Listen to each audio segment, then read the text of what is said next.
Si cantik kok jadi salah tingkah gitu? Jawaban Amanda Manopo pas ditanya pilih Arya Saloka atau Fedi Nuril bikin Fedi fokus. Nuril atau Arya Saloka? What?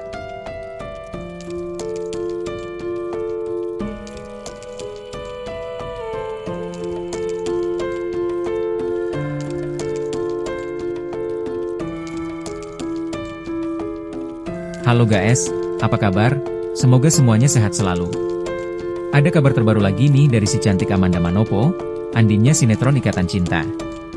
Ada yang menarik nih guys saat si cantik diwawancarai, baru-baru ini. Dalam wawancara itu, sederet hal menarik pun dibahas. Salah satu bagian paling menarik adalah saat Amanda Manopo diminta memilih antara Arya Saloka atau Fedi Nuril. Sebagai informasi, Arya Saloka adalah mantan lawan duet Amanda Manopo di sinetron Ikatan Cinta. Sementara Fedi Nuril, berduet dengan si cantik di film Satu Imam Dua Makmum. Mendengar pertanyaan itu, si cantik pun tak langsung memberikan jawaban, dia cuma tersenyum, dan terlihat sedikit salah tingkah. Fedi Nuril atau Arya Saloka? What? Alright. Fedi Nuril atau Arya Saloka? What? Alright. Fedi Nuril atau Arya Saloka? Halo, apa kabar? Hai. Suaranya jelas tak? Jelas. Okey, mantap. Hai, sebelum tu saya Arya. Oke. Halo, salam kenal. Ya, kami di Malaysia sekarang sudah jam 7.20. Oh, jam 7.20 di Indonesia sekarang masih jam 6:19. Ya. So, okay, sebelum itu kita nak tanya apa khabar Amanda? I'm good. How are you? I'm good. Alhamdulillah. So, sekarang ni kita dalam live bersama dengan teman-teman di Athena Entertainment untuk mempromosikan filem terbaru Amanda, iaitu Satu Imam Dua Makmum. Ya. Ya, kali ini Amanda kira berlakon bersama dengan duta poligami. Ya. Semalam kita dah pun kita bersembang bersama dengan Fedi Nuril, dan dia kata memang kali ni dia agak terkejut lah sebab filem ini sendiri dia tak ada isteri dua. Ya. Isteri satunya sudah tak ada dan sekarang Amanda. Jadi sebelum ini Amanda dah berlakon jadi duyung, jadi mermaid, dah jadi seorang ibu yang sudah pun ada anak dua. Tapi kali ini Amanda membawa watak sebagai Anika, seorang wanita yang masih lagi muda tapi terpaksa ataupun perlu berkahwin dengan seorang lelaki yang sudah pun kematian isterinya. Jadi cuba Amanda share sedikit pengalaman Amanda lah bawa watak sebagai Anika. Yang pastinya seru banget sih pada waktu itu syuting, dengan pengalaman di mana aku sebelumnya udah pernah syuting sama Mas Fedi. Kebetulan aku berlakon di situ sebagai seorang adik, Mas Fedi jadi kakak. Terus ketemu lagi di project di mana jadi suami istri nih, pasti ada kecanggungan nih. Kemarin kakak, sekarang jadi seorang suami. Cerita yang diambil juga cukup menarik. Tidak membahas sebuah poligami. Ini sebuah memang cerita yang relate banget, yang sering banget dihadapin orang-orang di luar sana ketika ternyata ditinggalkan itu masih tetap menyimpan sebuah rasa. Ya. Nah, tapi Mas Fed di sini Arman ini hanya mencoba untuk melanjutkan hidup untuk anaknya aja. Tapi sebelum ini Amanda sendiri pun pernah bawa watak sebagai seorang ibu. Cuma yang kali ini anaknya bukan anak Anika, ini anak Arman dan juga Ella kan. Macam mana? Ada kesukaran ke untuk bersama dengan pelakon yang membawa watak Yasmin? Ya pasti gimana caranya kita untuk punya connection dulu sih di antara aku sama pemain-pemain yang lain. Jadi memang harus membangun chemistry yang sangat baik supaya rasanya itu sampai. Jadi sepanjang Amanda membawakan watak sebagai Anika, ada sebarang cabaran ataupun tantangan untuk bawa watak sebagai Anika? Pasti tantangannya tuh ya banyak banget tantangan di sana. Pertama saya belajar agama Islam juga akhirnya, terus abis itu saya harus membangun chemistry sama Mas Fedi yang dimana kita udah harus obrolnya lebih intim, lebih intimate. Kita harus tahu Mas Fedi sukanya apa, karakter Arman butuhnya apa, aku juga. Betul. Jadi sepanjang Amanda memakai hijab ataupun jilbab, ada sebarang kesukaran ataupun mungkin Amanda rasa sebenarnya okey je untuk pakai. Oke kok, bukan sesuatu hal yang masalah. It's not a big deal for me. Dan aku enjoy every moment, every shoot sampai selesai, bahkan sampai premiere. Dan super excited banget, dimana Satu Imam Dua Makmum sebentar lagi juga akan tayang juga di Malaysia. Betul. Filem ini sudah pun tayang sejak semalam dan hari ini merupakan hari kedua untuk filem Satu Imam Dua Makmum di Malaysia. Saya sendiri sudah tonton semalam. So how is it? Is it good?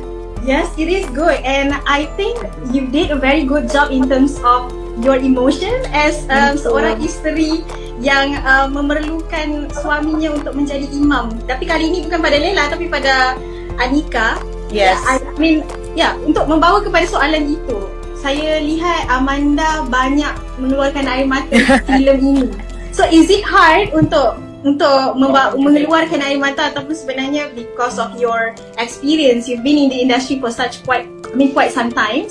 So is it based on experience ataupun mengikut alur cerita ini lebih mudah? Mungkin karena rasa yang sudah ditaruh dan aku paham, aku menjadi seorang Anika, jadi untuk mengeluarkan air mata pasti cuma let it flow aja sih. Jadi nggak ada yang susah, nggak ada apa, karena aku merasakan perasaannya Anika ternyata sesakit itu untuk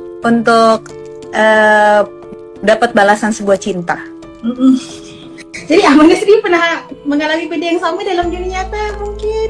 Ataupun dia sebenarnya Amanda ada baca beberapa buku ataupun membuat research sendiri, macam Kak Fedi dia sendiri memang berjumpa dengan pakar psikologi untuk watak itu sendiri? For me, Satu Imam Dua Makmum itu relate-nya kebetulan dari cerita my dad. So,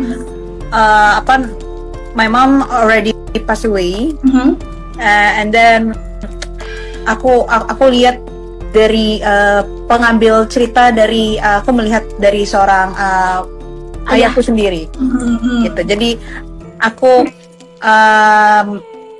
banyak tanya bagaimana perasaannya, how it feel kayak ketika ditinggalkan seorang istri tapi punya anak, apakah mau melanjutkan hidup dan bisa mencintai perempuan lain kah? Nah, kalau papaku jawabnya enggak. Dia hanya mau melanjutkan hidup bersama anak-anaknya dan melihat cucu-cucunya. Gitu. Tapi kalau misalkan anaknya masih kecil, kalau aku umurnya masih 5 tahun, mungkin dia butuh sosok seorang istri untuk bisa menemani anaknya, karena anaknya butuh sosok seorang figur ibu. Betul, untuk ibu. Jadi untuk Amanda sendiri, Amanda setuju bila dengan Arman mengikut dia punya ibu punya permintaan untuk berkahwin lain? Setuju nggak setuju sih lebih tepatnya, karena dia laki-laki. Ada pandangan sendiri. Kalau menurut aku, ketika orang tua minta sesuatu kepada anak laki-laki, pasti itu ada sesuatu hal yang besar sekali dan itu memang kemauan. Kecuali kalau dia minta itu kepada perempuan, karena laki-laki tanggung jawabnya besar. Benar sekali. Ya. Jadi, untuk Amanda sendiri, Amanda punya pandangan tentang perkahwinan yang diaturkan oleh keluarga. Sorry? Amanda punya pandangan tentang perkahwinan yang diaturkan oleh keluarga. An arranged marriage. No. You would never go to that? No. But what is your opinion like about it? Aku punya pilihan sendiri sih. Ya, aku juga udah besar, ya. Jadi orang tua atau keluarga cukup hanya support. Yang penting aku bahagia dan aku harap pilihanku itu tepat. Okey, untuk sebelum ini Amanda juga ada mention sebelum ini yang Amanda berlakon dengan Fedi sebagai adik kakak. Yes. Tapi kali ini sebagai husband and wife. dengan jurang umur yang agak besar. Jadi bagaimana Amanda sebenarnya rasa dengan in real life kalau katakan Amanda berjumpa dengan seorang lelaki yang mungkin lebih tua sedikit umurnya daripada Amanda. Mungkin Amanda, would you consider that in your relationship atau mungkin tidak? Yeah. It is okay. It's just okay It's for okay. you. Yeah. Age is not a big problem for you. No. That's good. Actually, I like older boys sih. That is vibe. It's more the lady's vibe or like a guy vibe.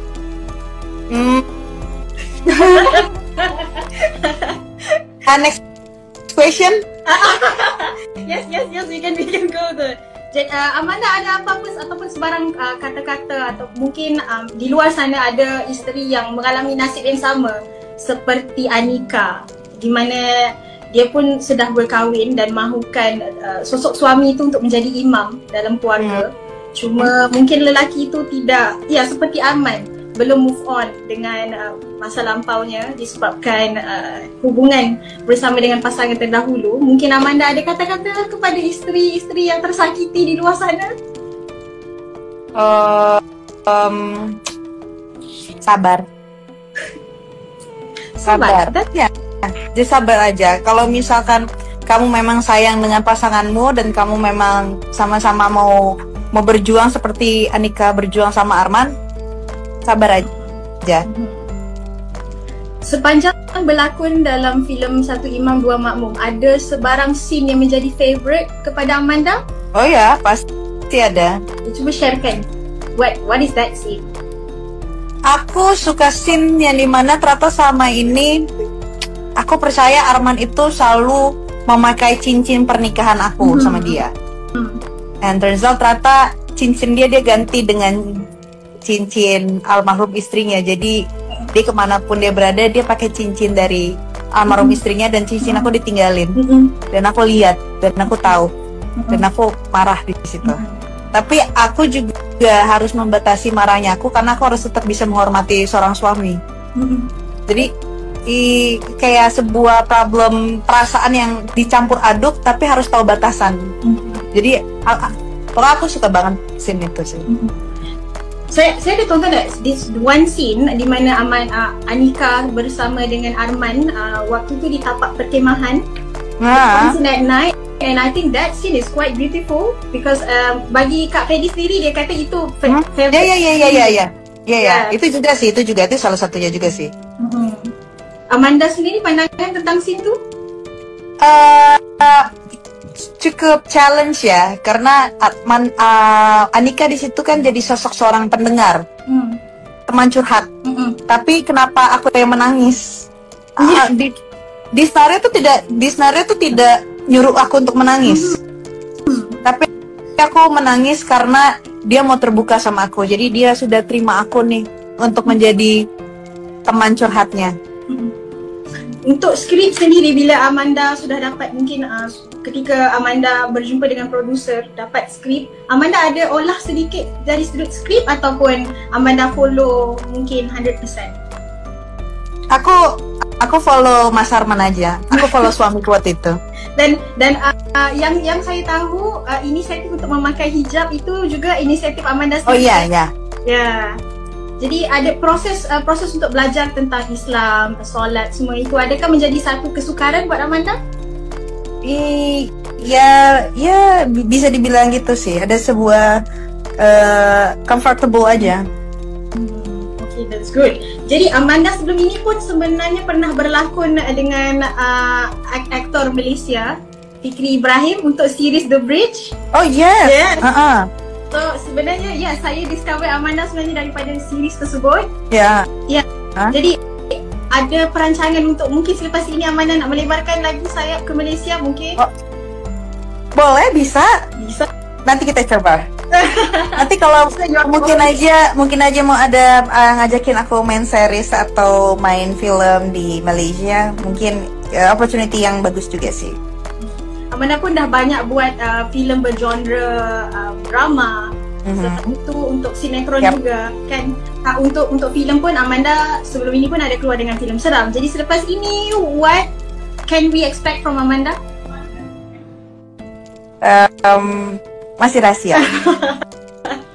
Tapi kalau ada satu genre yang Amanda akan buat selalu, what kind of genre yang Amanda akan Drama, selalu? of course drama. Drama. Mungkin aku bisa kasih bocoran dikit selepas aku project ini yang lagi ongoing, aku komedi. Wow, that's a good one. We're gonna wait. Kita akan sentiasa menunggu dan menyokong Amanda untuk komedi. Which sebenarnya kalau melihat daripada Amanda punya penampilan di TikTok pun, Amanda memang cukup lucu ya sebenarnya. I think because okay, untuk Amanda sendiri, Amanda masih lagi muda kan sebenarnya umur, I think kita seumuran 99 babies ya. Jadi Amanda ini boleh dikategorikan sebagai Gen Z. Tapi disebabkan Amanda sudah memulakan karier daripada umur agak muda, 12 tahun mungkin. Dari anak-anak lagi sampai yang sekarang, mungkin Amanda boleh dikatakan matang sebelum usia. Ya. So, untuk sekarang Amanda lebih kepada Gen Z atau mungkin millennial? I don't know. But you did great on TikTok. I mean, with the trend of. Aku cuma follow aja sih, kayak orang-orang lagi ini, I'm just follow. Ya. Jadi untuk perbezaan personality di antara Amanda, Fedi Nuril. Fedi Nuril atau Arya Saloka? What? Alright. So, Fedi Nuril atau Adipati Dolken? Fedi Nuril. Okay, Fedi Nuril.